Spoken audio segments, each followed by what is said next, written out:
Polda DIY melaksanakan apel kesiapsiagaan tanggap darurat bencana secara serentak pada hari Rabu 5 November 2025 yang melibatkan TNI, Basarnas, BPBD, Dinas Kesehatan, Satpol PP, Dinas Sosial, dan relawan di Stadion Maguwo Harjo, Sleman.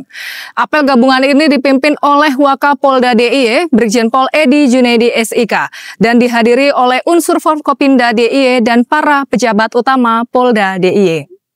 Dalam kegiatan tersebut, Wakapolda DIY membacakan amanat dari Kapolri, Jenderal Polisi Dr. Andes Listio Sigit Prabowo MSI, yang menekankan pentingnya sinergi dan kecepatan respons seluruh stakeholder untuk menghadapi potensi bencana. Berdasarkan data BMKG, saat ini wilayah Indonesia telah memasuki musim hujan. Dengan puncaknya diperkirakan terjadi secara bertahap dari bulan November 2025 hingga Januari 2026.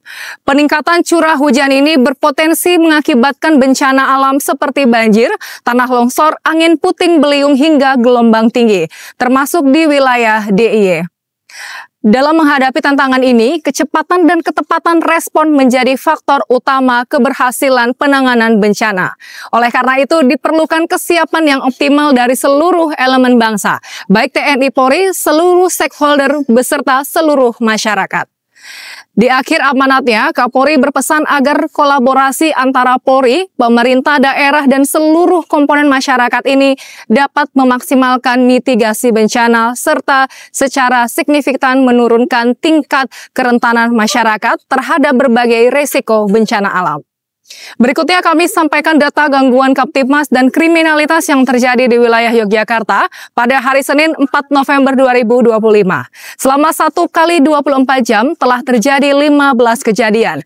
Polda DIY 4 kejadian terdiri dari 3 kasus penggelapan dan 1 kasus penyalahgunaan narkotika.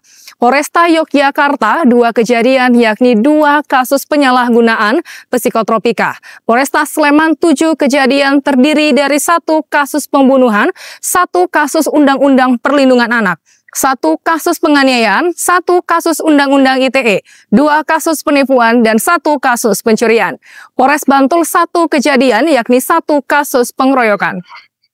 Polres Kulon Progo 2 kejadian terdiri dari 1 kasus pencurian dan 1 kasus penipuan. Berdasarkan data gangguan Kamtibmas selama 1 kali 24 jam terakhir, kami menghimbau seluruh Jogja untuk selalu waspada dalam beraktivitas sehari-hari. Selalu berhati-hati dalam berkomunikasi dengan pihak yang tidak dikenal. Jangan mudah terpengaruh dengan janji keuntungan yang tidak masuk akal atau meminta data pribadi.